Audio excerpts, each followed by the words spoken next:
व्रत में तिथियों का क्या महत्व होता है?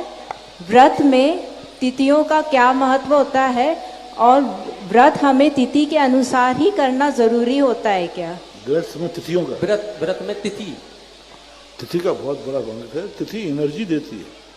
तिथि, दिन, नक्षत्र, ये सब अपनी अपनी एनर्जी देते हैं। तिथि की बहुत बड़ी एनर्जी होती है। वही तिथि किसी दिन पड़ जाए तो शुभ हो जाती है, वही तिथि अन्य दिन पड़ जाए तो वही तिथि नकारात्मक स्थिति देती है। सारे मुहूर्त जितने बनते हैं तिथि के ऊपर बनते हैं। यह तिथि यदि फलाने नक्षत्र तिथि दिन पड़ जाती है तो वही तिथि हमारे कार्य को विघ्नकारक हो जाती है।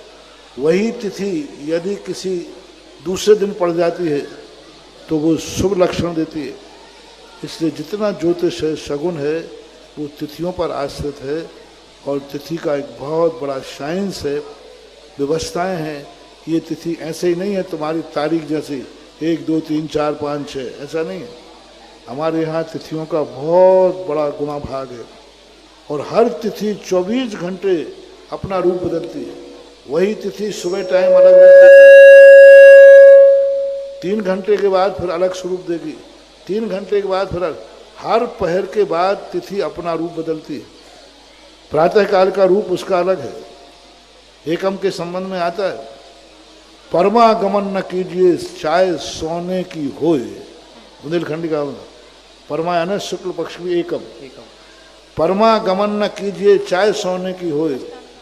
तो सबने बदनामी कर दी। अब परमा बोलती है, 2 घड़ी माने जो कोई कंचन कलश भरा दूं तोय। अब क्या कहा? अब देखो तिथि बोल रही है, तुमने कहा परमागमन नहीं कीजिए चाहे सोना मिले तो भी नहीं। तो तिथि कहती है 2 घड़ी माने जो मोए, यानी 2 घड़ी टाल दो, फिर कंचन कलश भरा दूं तोय। अब उस तिथि ने देखो 1:48 मिनट के अंदर अपना रूप बदल दिया।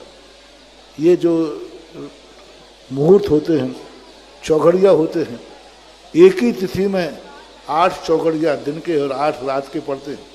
और चौघड़िया देखो तिथि एक ही है। अब उसी तिथि में बुधवार पड़ गया तो सुबह का लाभ है, अमृत है।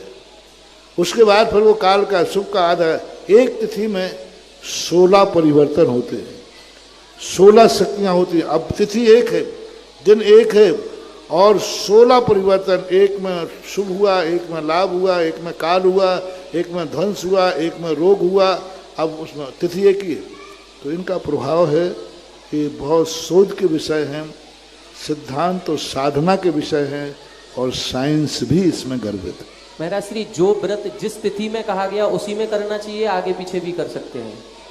उसी तिथि में करते हैं तो अति श्रेष्ठ है। मैंने कहा ना तिथियों का प्रभाव है।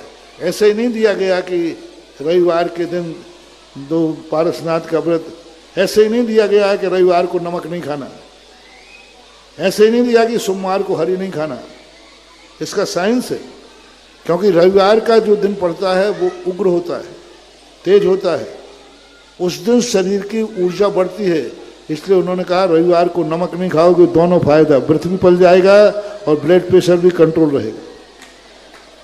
हरि चंद्रमा के दिन, सूर्य सोम है, चंद्रमा शीतल होता है और हरि भी शीतल होती है। उस दिन हरि का त्याग खाओगे तो डबल तुम्हारे लिए पड़ेगी, इसलिए सोमवार के दिन हरि किया। यानी 7 दिन का जो रीजन है मैंने इसका नक्षत्रों से लगाया। मैंने सोचा रविवार को ही नमक क्यों, शनिवार को छोड़ दूंगा। ये कह देते भाई एक दिन हफ्ते में नमक छोड़ो, एक दिन हरी छोड़ो, नहीं सोमवार को ही हरी छोड़ना। हरी है ना? हाँ, सोमवार। हरी क्यों? फिर मैंने इसको खोज किया कि मैंने सोमवार का दिन क्यों है। मैंने कहा अरे ये तो चंद्रमा का दिन है और चंद्रमा अपने आप में शीतकारी होता है और सब्जी भी शीतकारी हो। उन्होंने कहा डबल शीत मत करो। मंगल बुध सारे जितने भी हरियाँ रसी हैं, इन सबका साइंटिफिक सिद्धांत है।